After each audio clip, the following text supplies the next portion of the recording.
Go now, ye rich men, weep and howl for your miseries that shall come upon you. Your riches are corrupted, and your garments are moth eaten.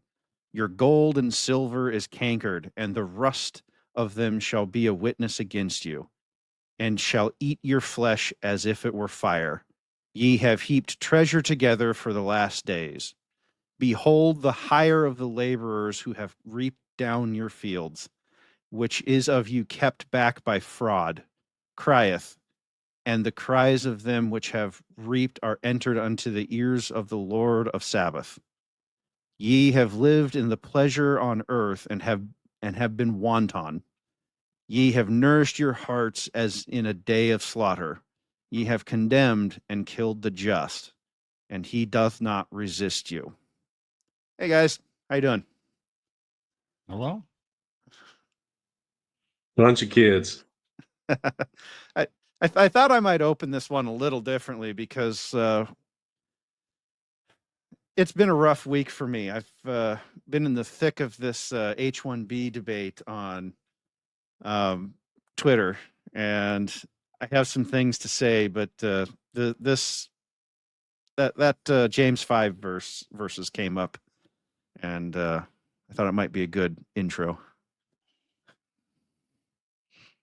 So Yeah, when the anger wells up, it hits a boiling point.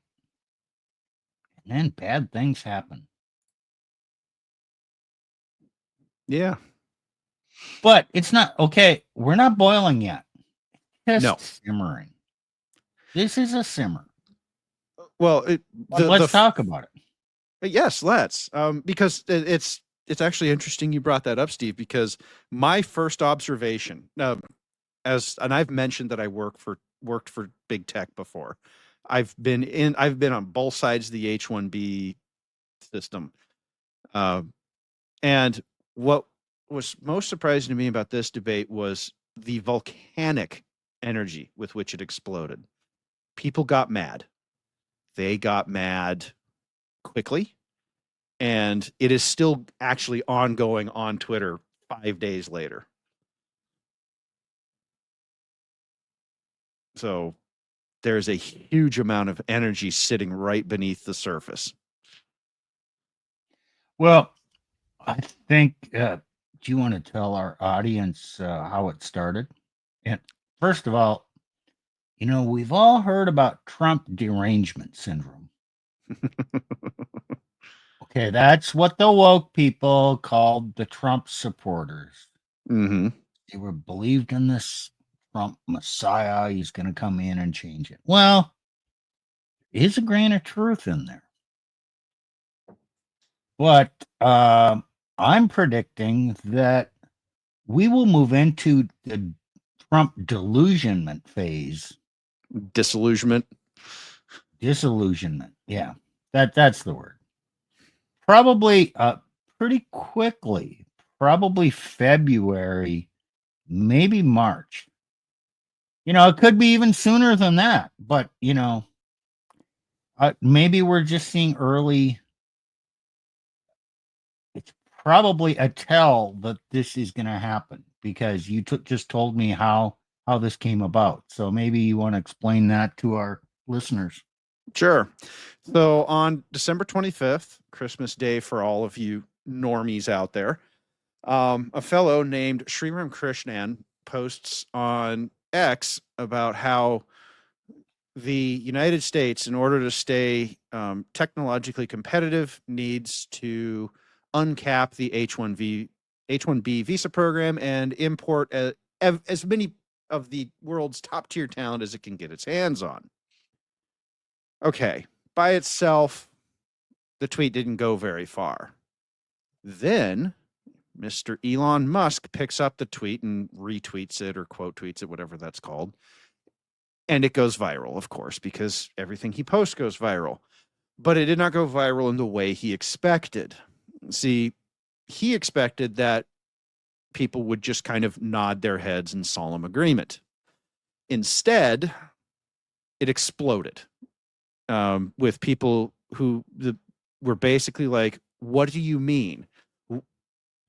I would sum it up as the reaction of people as, we just spent a year and a half fighting a grueling campaign to try and get people to accept that we need to deport the illegals. And now you're telling me that we need unlimited legal immigration.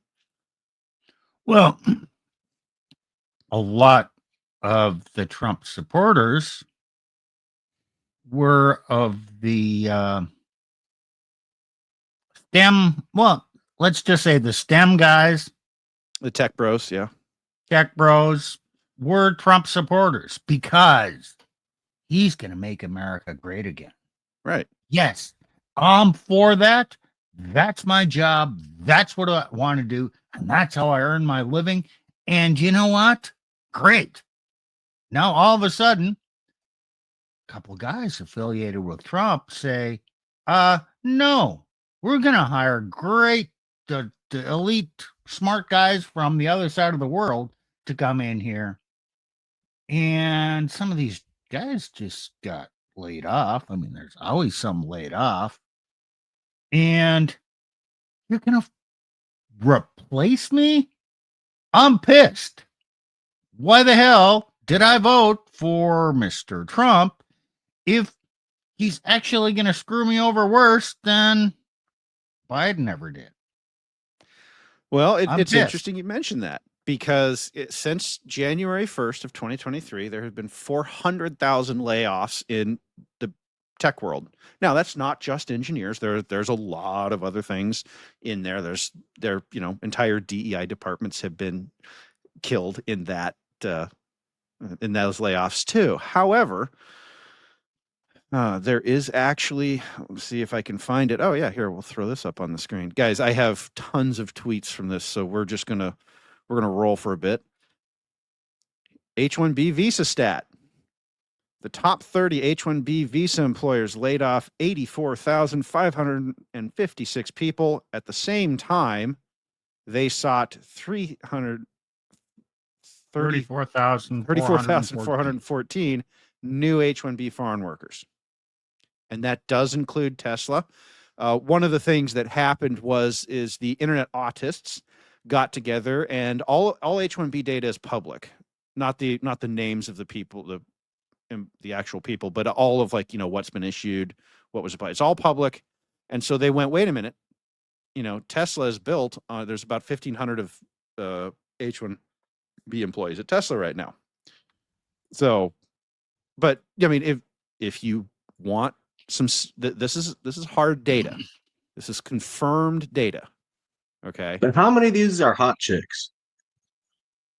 Almost none. Damn it. So Wait. Go ahead. On behalf of the women, I want to ask this question. How many of these guys are 6 foot or taller? You mean the guys you laid off? The or the guys you brought in? H1B visa recipients. How many of them are at least 6 foot tall? Very, very few. The average height of an Indian is like 3 inches lower than the average height of the American. Man, we need to get this message out to the women so they can join us in the fight against the H1B. Because why would the women want all these short guys immigrating here? I mean, that makes no sense. Steve, it's interesting you bring this up, because on December 26th, so overnight, December 25 to December 26th, there is a flood of Indian tweets that come out, and they basically say, there was one that actually said this, so I'm going to use this as an example. He said, "We are coming to take your 6-figure jobs and fuck your women." That's a quote. It has since been deleted, so I couldn't pull it up for this episode. Yes, Nick. Good. Well, but that's and Twitter was full of this stuff on the overnight December 25, 26, and it got so bad that this is a rumor. I could not confirm it, but there was an Indian ethno-nationalist blogger who actually put out a blog that said, Guys, knock it off. Stop it. You're harming the diaspora. And I couldn't confirm this, but that was the because it did stop about 18 hours later. So Yeah, sounds plausible. yeah, that's again, the tweets have been mass deleted. The Twitter still has screenshots if you want them. I did actually see them in real time, but I couldn't pull them up for this show because they're deleted. So if you want like the raw actual data, I am a data guy. Of course, we're gonna have some data. This is applications by employer. Let's see, gotta pull it over this way. Cognizant is a huge Indian outsourcing firm. They put in 90,000 applications. Google put in, oh my goodness, Google, 51,000. Infosys is another huge name in outsourcing, also an Indian company. Tata, Indian. Wipro, Indian. Capgemini is not. IBM. But look at Tech Mahindra. Well, of course, we know what they are. So we have to go back, and it's and this guy's got this. This is Robert Sterling. He's a CFO M&A guy, and So are they immigrating here single or married? Oh, well, this gets into a topic called chain migration. Okay. So the H1B is a weird visa. It's called a dual intent visa. It is a temporary non-immigrant visa is how they describe it. It's a 3-year visa that can be extended up to 7 years.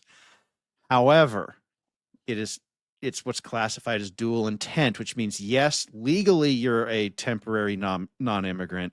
However, once you get here, you can apply to become an immigrant. Okay.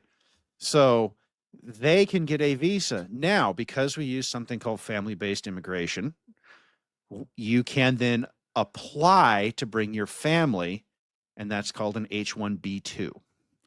You can bring your spouse and your kids. And the moment they get here, they get something called an EAD, or Employment Authorization.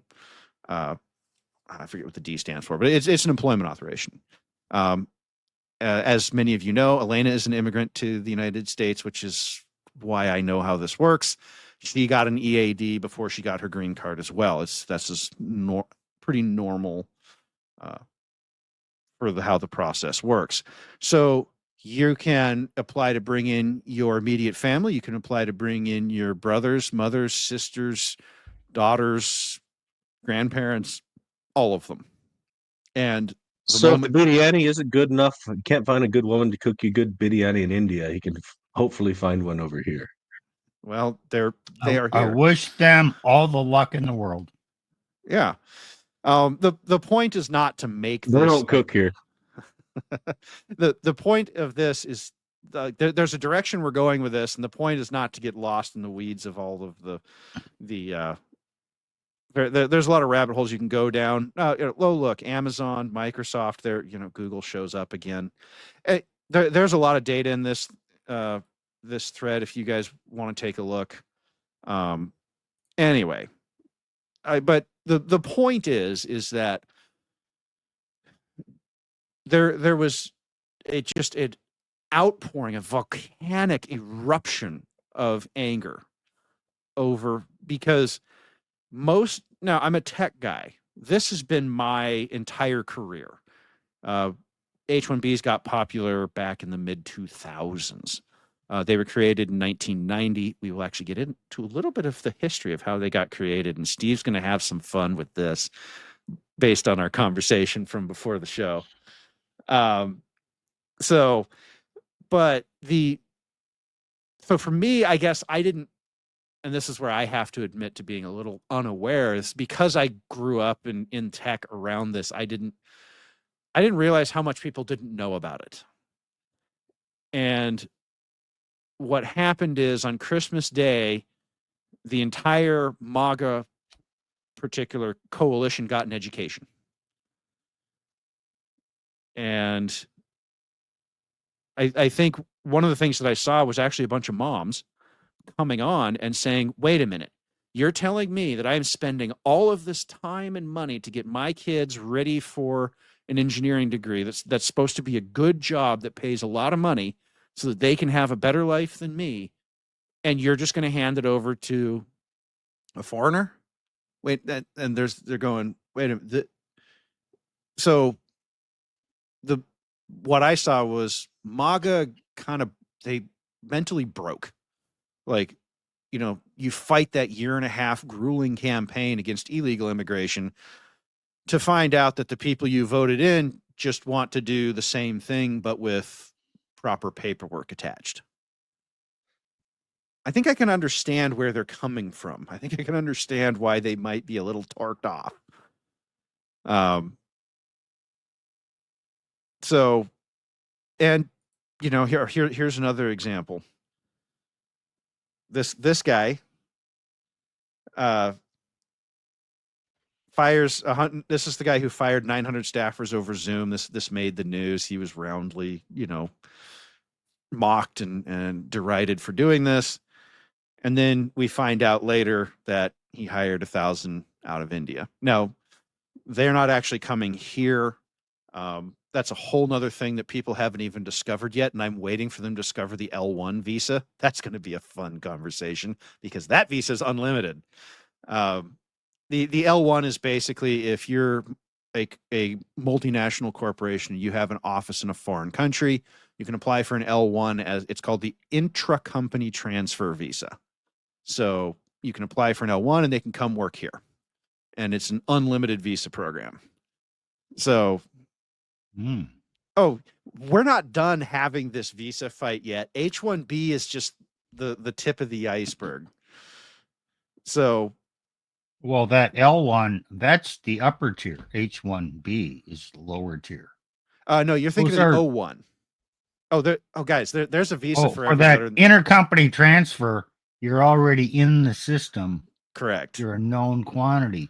You're not entry level. A lot of the H1B are fairly low entry level. At least that's been my experience. Go ahead.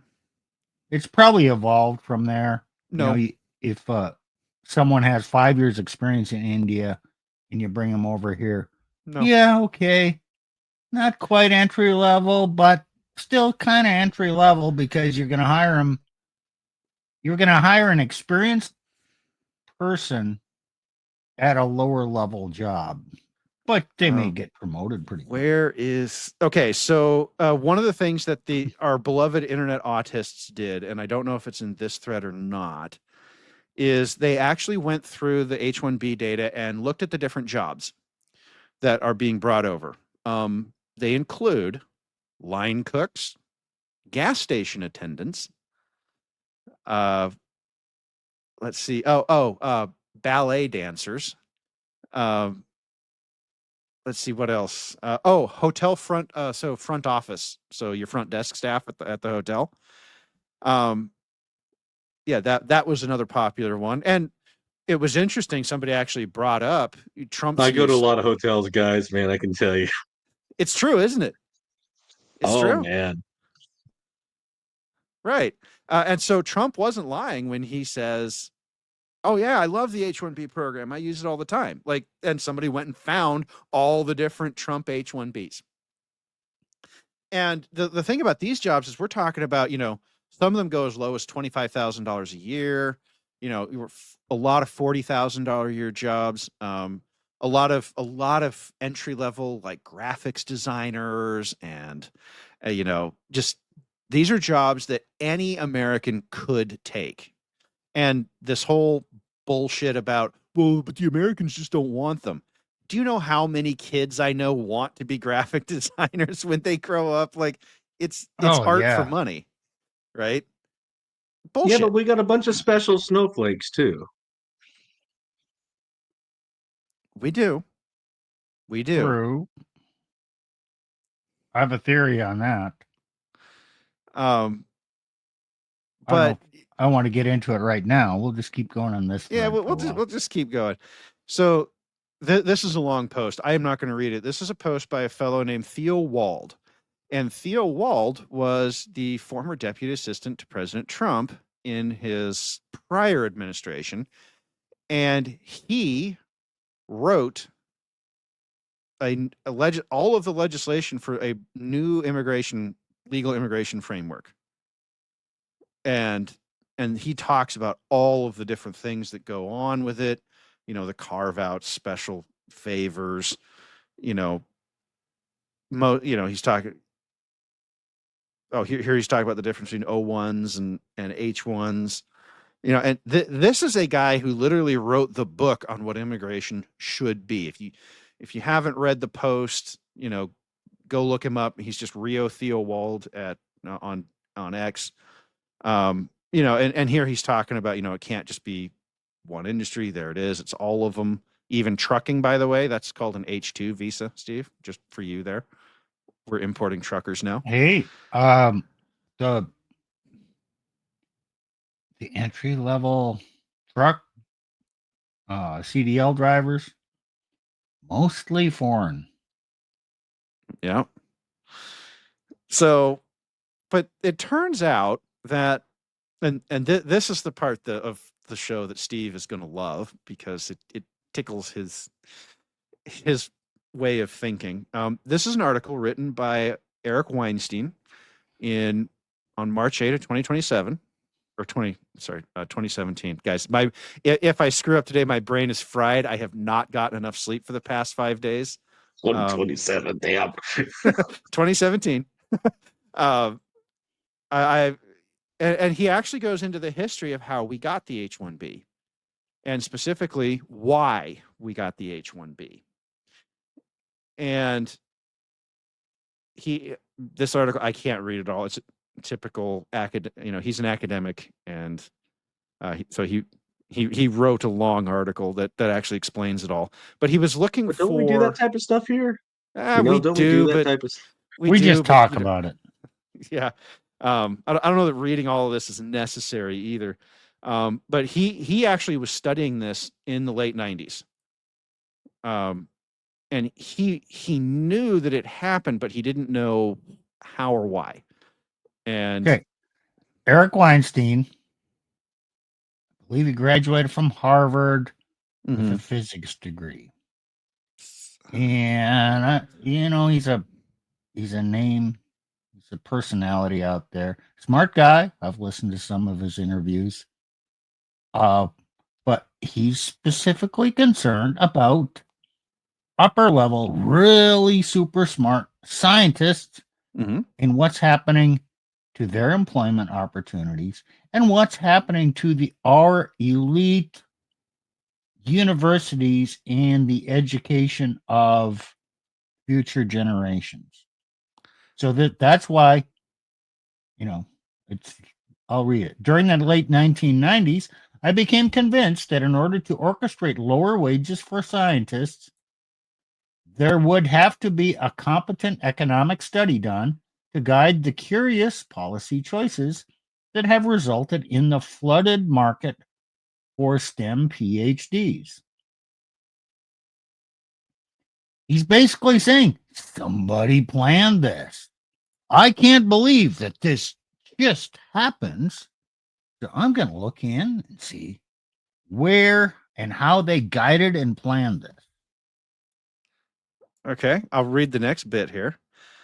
I began a painstaking search of the literature and discovered just such a study immediately preceded the release of the foolish demography studies that provided the public justification for the Immigration Act of 1990. This needle was located in the haystack of documents that the NSF, the National Science Foundation, was forced to turn over when the House investigated the NSF for faking alarms about a shortfall. Fuck. Oh yeah. Bullshit. Oh yeah.